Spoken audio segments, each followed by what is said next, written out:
السلام علیکم ورحمۃ اللہ وبرکاتہ۔ نحمده ونصلی علی رسوله الکریم، اما بعد۔ قال اللہ تبارک وتعالی فی محکم تنزیلہ ان اللہ وملائکتہ یصلون علی النبی یا ایہا الذین آمنوا صلوا علیہ وسلموا تسلیما۔ تمام تعریفات، تسبیحات، تمجیدات اور کل ستائج اللہ وحدہ لا شریک لہ کے لیے لائق اور زیبا ہے، اور ساتھ ہی محمد الرسول اللہ صلی اللہ علیہ وسلم پر بے شمار درود و سلام ہو۔ رسول صلی اللہ علیہ وسلم پر درود بھیجنا ایمان کا جز ہے اور خیر و برکت کو سمیٹنے کا باعث بھی ہے، اور جو کوئی اس سے اعراض کرے اس کے لیے تباہی ہی تباہی ہے،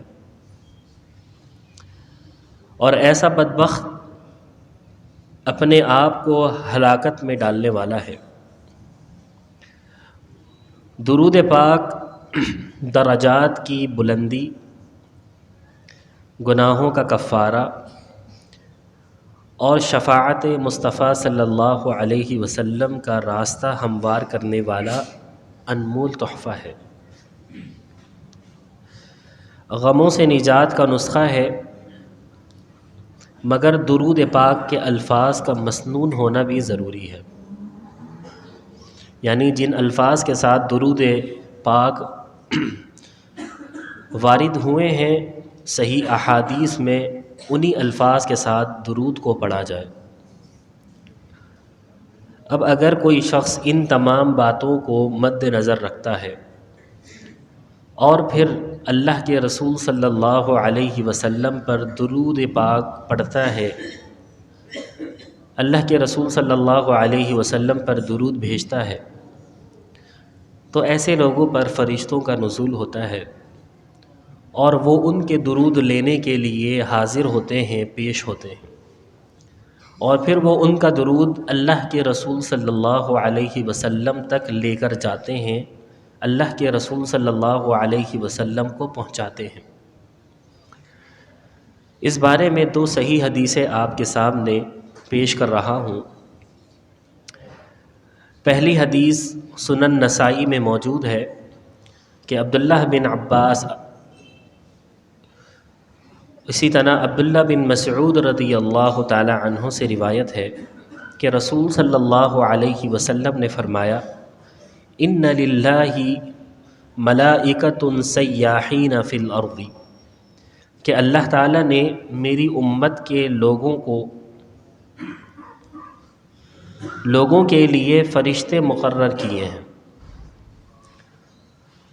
وہ کس قسم کے لوگ ہیں جن کے لیے فرشتے مقرر کیے ہیں؟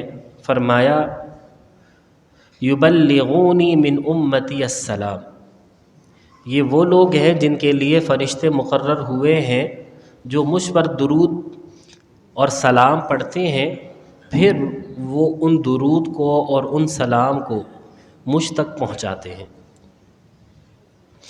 اسی طرح ابو ہریرہ رضی اللہ تعالی عنہ سے مروی حدیث میں ہے کہ رسول صلی اللہ علیہ وسلم نے فرمایا: لا تجعلوا بیوتکم قبورا، تم اپنے گھروں کو قبرستان نہ بناؤ۔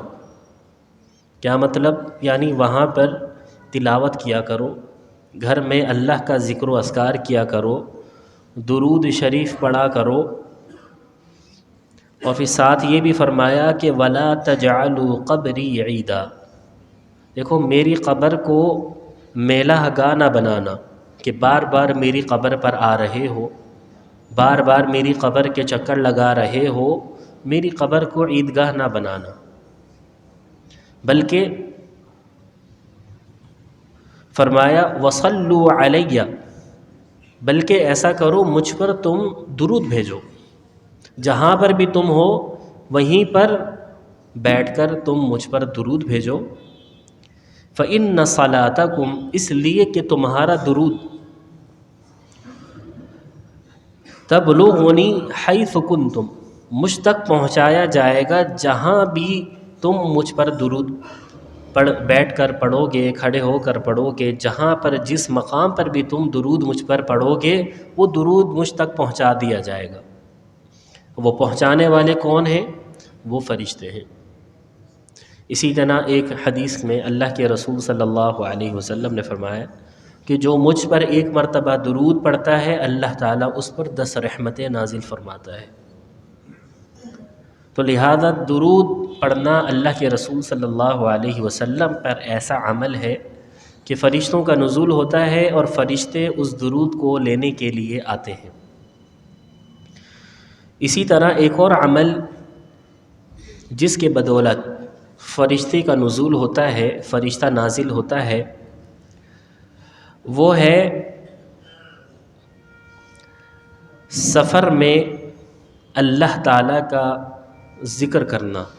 سفر میں، حالت سفر میں اللہ تعالیٰ کا ذکر کرنا اور سفر کرتے ہوئے اللہ کا خوف اور ڈر اپنے اندر پیدا رکھنا۔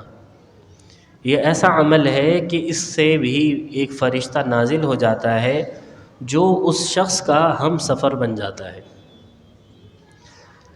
امام طبرانی رحمہ اللہ نے روایت نقل کی ہے کہ عقبہ بن عامر رضی اللہ تعالی عنہ فرماتے ہیں کہ رسول صلی اللہ علیہ وسلم نے فرمایا ما من راکب یخلو فی مسیرہ باللہ وذکرہ الا ردفہ ملک، کہ نہیں ہے کوئی سوار علیحدہ ہوتا ہے اپنے سفر میں، یعنی جو بھی سوار، جو بھی مسافر سفر کرتا ہے اور اللہ اور اس کے ذکر کے ساتھ، کس کے ساتھ؟ اللہ اور اس کے ذکر کے ساتھ، یعنی اس کے دل میں اللہ کا ڈر ہوتا ہے اور وہ درود اللہ کا ذکر و اذکار کرتا رہتا ہے سفر کے اندر، اور یہ دو چیزیں اس کے ساتھی ہوتے ہیں سفر میں، تو پھر کیا ہوتا ہے؟ الا ردفہ ملک، تو اس کا ساتھی فرشتہ ہو جاتا ہے۔ تو اس کا ساتھی کیا ہو جاتا ہے؟ اس سفر میں فرشتہ اس کا ساتھی بن جاتا ہے۔ اور اس کے بالکل برعکس ولا یخلو بشعر ونحوہ، مگر وہ شخص جو سفر میں اللہ تعالیٰ سے نہیں ڈرتا، اللہ تعالیٰ کا ذکر و اذکار نہیں کرتا، بلکہ بیہودہ بات کے پیچھے لگ جاتا ہے، گانے بجانے لگ جاتا ہے، شعری شعر گوئی میں لگ جاتا ہے، گانے باجے میں لگ جاتا ہے، سفر کے دوران بیہودہ باتیں کرنے لگ جاتا ہے، تو کیا ہوتا ہے؟ الا کان ردفہ شیطان، تو اس کے ساتھ شیطان سفر کرتا ہے۔ اب جب شیطان سفر کر رہا ہے تو پھر شیطانی حرکتیں بھی ہوں گی، حادثات بھی ہوں گے، لیکن جب اللہ کا ذکر و اذکار کریں گے، اللہ کا خوف اور ڈر دل میں ہوگا، تو اس وقت فرشتہ ساتھ ہوگا جو اللہ کے حکم سے ہماری حفاظت بھی کرے گا، اللہ کے حکم سے ہمیں برائی سے بچائے گا بھی۔ تو لہذا وہ لوگ جو سفر کرتے ہوئے اللہ کا ڈر اور خوف اپنے دل میں رکھتے ہیں اور اللہ تعالیٰ کا ذکر و اذکار کرتے رہتے ہیں، تو ان پر بھی فرشتے کا نزول ہوتا ہے اور فرشتہ ان کے ساتھ سفر میں ان کے ساتھ رہتا ہے، ان کا ساتھی بن جاتا ہے۔ اسی طرح ایک اور شخص جس پر فرشتوں کا نزول ہوتا ہے وہ ہے طالب علم، یعنی دین اسلام کا علم سیکھنے والا۔ یہ ایسا بندہ ہے، یہ ایسا شخص ہے کہ اس پر بھی فرشتوں کا نزول ہوتا ہے۔ اس پہ صرف فرشتوں کا نزول نہیں ہوتا بلکہ فرشتے اس کے لیے بہت کچھ کرتے ہیں اور اس کے لیے بہت سے کام آسان ہو جاتے ہیں، بہت سے راستے اس کے لیے آسان ہو جاتے ہیں۔ مثلا اس کے لیے جنت کا راستہ آسان ہو جاتا ہے۔ مخلوق جتنی بھی دنیا میں مخلوق ہے، خواہ وہ سمندر کی ہی کیوں نہ ہو، وہ اس طالب علم کے لیے دعائیں کرتی ہیں۔ اور فرشتے کیا کرتے ہیں؟ فرشتے اس کے لیے نازل ہوتے ہیں اور وہ ایک خاص کام کرتے ہیں اس کے لیے۔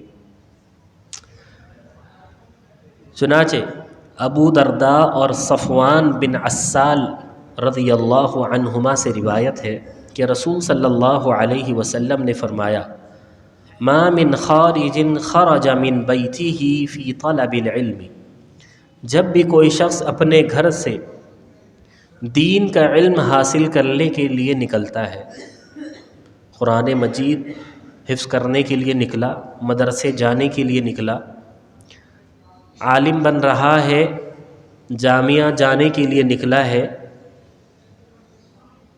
علم حاصل کرنے کے لیے نکلا ہے، الا وضعت له الملائکۃ اجنحتها،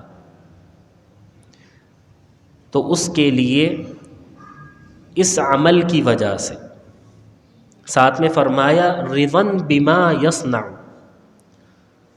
کہ اس کے اس عمل سے خوش ہو کر فرشتے اپنے پر اس کے پاؤں کے نیچے بچھا دیتے ہیں، صرف اس کے اس عمل سے خوش ہو کر فرشتے کیا کرتے ہیں؟